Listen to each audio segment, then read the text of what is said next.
Hey, this is day 242. We're reading the whole Bible this year. Today we read Ezekiel 13 through 15, so let's get to it. In chapter 13, Ezekiel prophesies against the false prophets who keep telling the people, lying to them, oh, I've had a word from the Lord. Oh, I've had a vision, when the Lord hasn't spoken any of that. And they keep saying, we're going to go back really soon. Don't worry, just hang on. It's just going to be just a minute, and the Lord is going to redeem us. You just watch. And that's not what's going to happen. And he says, you keep lying, and you're like people who build a wall and cover it in white paint, whitewash. You know, my friend says load-bearing paint. That's what they're putting on the wall. And so when the wall falls down, it's going to be like, what happened to all your load-bearing paint? Huh? We didn't hold up. And that's what these false prophets are doing. They're giving false lies that won't hold up under pressure, which is what's going to occur here. And so it concludes with this kind of big thing. It says, starting in verse 20, therefore, this is what the sovereign Lord says.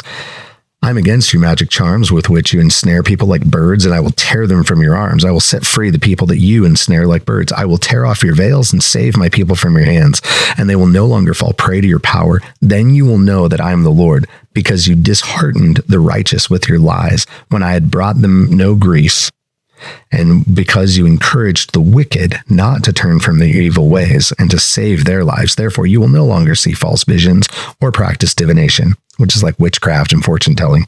I will save my people from your hands, and then you will know that I am the Lord. The first part of chapter 14 talks about those who seek the Lord, according to the word of Ezekiel, but they still have idolatry in their hearts. He says, I won't speak to you. In fact, when you keep going to your false idols, I will speak through them in ways that will lead you astray. I will lead them astray, and then I will hold you all accountable. And when they drop, because I will come at them, that will be the sign that they have truly been false prophets. How dare you pretend to prophesy in my name? That's essentially what he's saying there. And how dare you try to blend worshiping Yahweh, the one true God, with your idols. Starting in verse 12, the rest of chapter 14, it gives kind of a blow by blow description of how the Lord would still judge Jerusalem or any other foreign nation that is unrighteous, even if there were one or two or three righteous people found. And the Lord gives Ezekiel the names of three very famous prophets, Noah, Daniel, and Job. Now at this time, obviously everybody knows who Noah is. Everybody knows who Job is.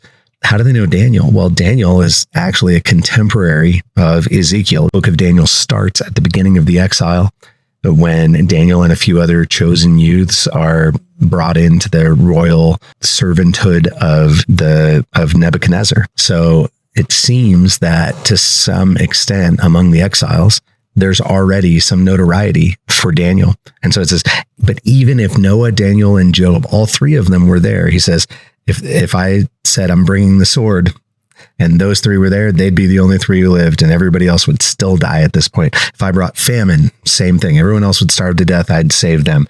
If I sent wild beasts, I would allow them to live, and everybody else would die. If I sent plagues, not even their own children would survive, but I would save those three for how wicked this nation has been. And then he goes, I'm talking about you, Jerusalem. Some will survive, and those are the righteous, and they will follow me and they will rebuild. But the rest of you, nothing can save you. No matter how many famous, holy, godly people you have, if you won't follow, you're not making it out, period. Chapter 15 is real short, and it just deals with this kind of allegorical description of Jerusalem as a useless vine. It says, what good is the wood of the vine? And this is kind of a different angle on vines, right? This is not what we normally talk about vines. We don't talk about them being used for lumber or for woodworking of any sort. They grow grapes. Otherwise, the vine is not useful or important or relevant to anything. And he says, what if I even burn it? Is there any good for it there? Because some wood, hardwood, you can make charcoal out of it, or you do pencils or that kind of thing. There's a lot you can do with a good wood that you burn, but a vine burned up just kind of turns to ash. It's useless. And he's saying, this is Jerusalem. This is Israel at this point. And there's something about, it's not at any point in there talking about the fruit of the vine. That's what the vine is for. And if the vine won't do the thing that it's for, then it's useless. Jesus talked like this. And I think this is our takeaway or my takeaway for today.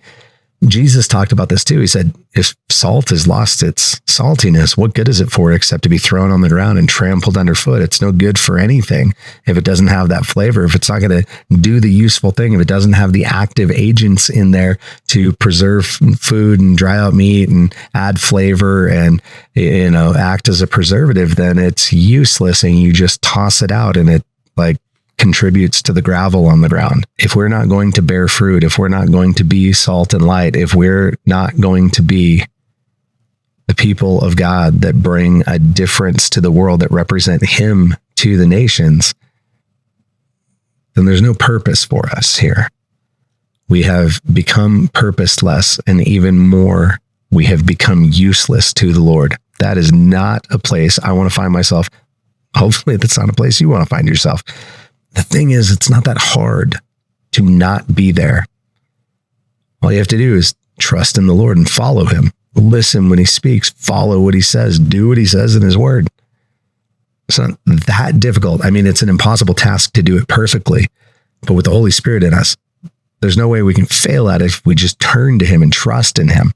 It's when we do our own thing and turn away from him, turn our backs on him, come up with our own ways. That's when it all goes to the trash heap. That's what I'm getting out of this. I'd love to hear your thoughts, questions, and comments. Let's talk about that in the chat. Thanks for joining us on this journey. Be rad for Jesus.